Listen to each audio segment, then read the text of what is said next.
کہانی شروع کرنے سے پہلے چینل کو سبسکرائب کر لیں اور ساتھ میں موجود بیل نوٹیفیکیشن کو آن کر لیں تاکہ ہر کہانی سب سے پہلے آپ تک پہنچ سکے۔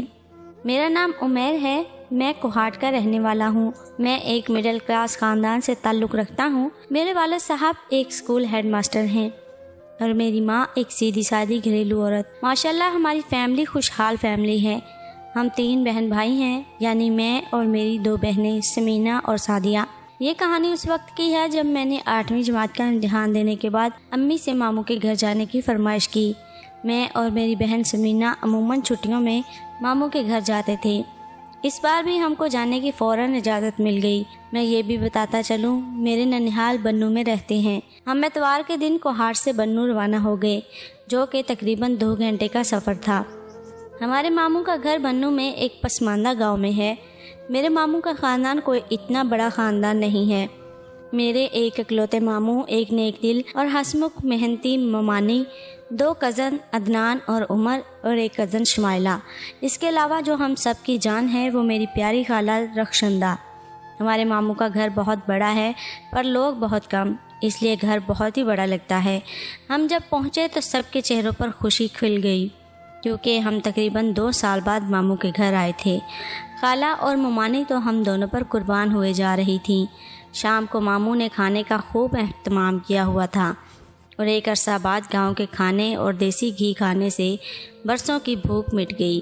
یہ دسمبر کی سرد رات تھی، اس لیے ہم چٹائی پر ہی کمبل اوڑھ کر دیر تک گپ شپ لگاتے رہے۔ پھر باری باری سب کو نیند آنے لگی اور سمینہ تو سب سے پہلے ہی شمائلہ کے ساتھ اس کے کمرے میں سو چکی تھی۔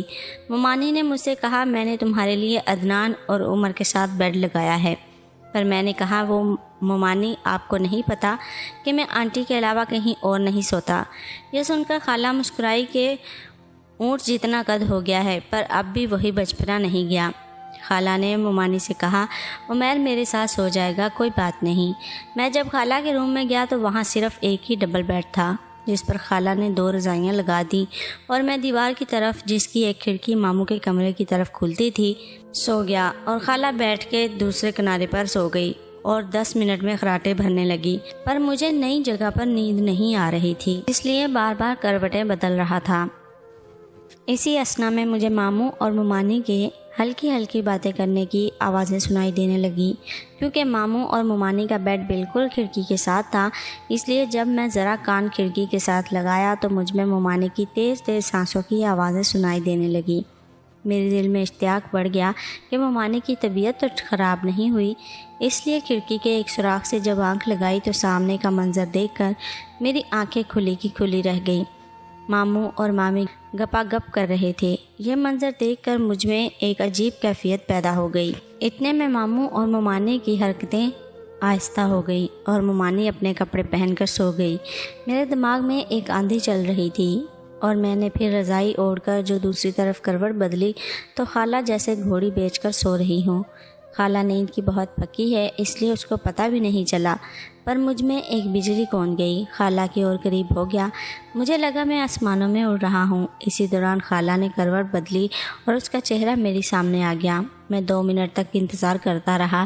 مجھے اسی دوران محسوس ہوا خالہ کی سانسیں تیز ہونے لگی ہیں اور وہ جان بوجھ کر سونے کا بہانہ کر رہی ہیں، اس لیے میرا حوصلہ بڑھ گیا۔ ویسے بھی میرے سر پر اس وقت شیطان بیٹھا ہوا تھا اور مجھے خالہ نہیں ایک عورت دکھائی دے رہی تھی۔ جرأت پا کر میں نے فیصلہ کیا جس انداز سے ماموں کر رہے تھے میں بھی اسی طرح ٹرائی ماروں۔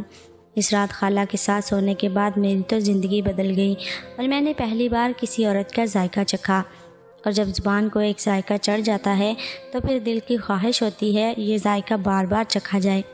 اسی لیے جب صبح اٹھا تو خالہ سے آنکھ نہیں ملا پا رہا تھا، پر جب میں نے واش روم سے آیا تو خالہ میرے لیے ناشتہ لگا چکی تھی اور یہ محسوس ہی نہیں ہونے دیا کہ رات کو کیا ہوا ہے۔ میں نے بھی بات چھیڑنے کی کوشش نہیں کی، پر رات کی تمام مناظر ایک ایک کر کے میری آنکھوں کے سامنے ناچ رہے تھے۔ جب میں نے ممانی کو دیکھا تو مجھے وہ چلتے ہوئے بھی اسی طرح دکھائی دے رہی تھی اور میرا دل چاہ رہا تھا کاش ماموں کی جگہ میں اس کے ساتھ سو جاتا۔ دوپہر کا کھانا کھانے کے بعد سر میں شدید درد شروع ہو گیا اور ہلکا ہلکا بخار بھی چڑھ گیا۔ ممانی نے میری حالت دیکھی تو سر درد اور بخار کی گولیاں دیں اور کہا میرے روم میں سو جاؤ اور آرام کر لو۔ جب میں ممانی کے روم میں سو گیا تب ممانی بھی باتیں کرتی ہوئی میرے سرہانے بیٹھ گئی اور میرا سر ہلکا ہلکا دبانے لگی۔ مجھے اس کے ہاتھوں کے لمحے سے بہت سکون ملنے لگا۔ گولیاں کھانے سے میری حالت بہتر ہو گئی، پر میرے اندر کی گرمی بری طرح جاگ گئی تھی۔ پھر اچانک ممانی کو خالہ نے آواز دی اور ممانی باہر چلی گئی اور میرا سارا موڈ خراب کر دیا۔ صبح ناشتے کرنے کے بعد سب گھر والوں نے ہمیں پہاڑوں کی سیر کروانے کا پروگرام بنایا اور ہم دوپہر کا لنچ ساتھ لے کر گھر سے نکل گئے۔ آج خالہ اور ممانی پہلے سے زیادہ پیاری لگ رہی تھی، مگر میرے ذہن میں وہی رات والا سین چل رہا تھا۔ 1 گھنٹے کی مسافت کے بعد ہم متعلقہ جگہ پر پہنچ گئے۔ ایک پہاڑی کی اونچی معمول سے کچھ زیادہ تھی۔ اوپر چڑھتے ہوئے خالہ کا پاؤں پھسلا اور ان کے پاؤں کا انگوٹھا ٹوٹ گیا۔ ہماری پکنک ادھوری رہ گئی۔ ہم نے وہاں سے ہی واپسی کی اور ساتھ ہی ایک ہسپتال میں چیک اپ کروایا۔ ڈاکٹر نے ہڈی جوڑ کر پلسٹر لگا دیا۔ خالہ کی تکلیف دیکھ کر مجھے بہت افسوس ہو رہا تھا کہ کاش یہ چوٹ مجھے لگ جاتی۔ گھر پہنچ کر خالہ کو ان کے کمرے میں لٹا دیا۔ ہماری رات ایسے ہی پریشانی میں گزر گئی۔ 1 ہفتے تک خالہ کا پاؤں ٹھیک ہو گیا، تب تک ہماری بھی واپسی ہو گئی اور ہم واپس گھر آ گئے۔ ویورز، کہانی آپ کو کیسی لگی؟ مزید اس طرح کی رومانٹک کہانیوں کے لیے چینل کو سبسکرائب کر لیں اور ساتھ میں موجود بیل نوٹیفیکیشن کو آن کر لیں تاکہ ہر کہانی سب سے پہلے آپ تک پہنچے۔ ملتے ہیں نئی ویڈیو کے ساتھ، تب تک اپنا خیال رکھیں۔ اللہ حافظ۔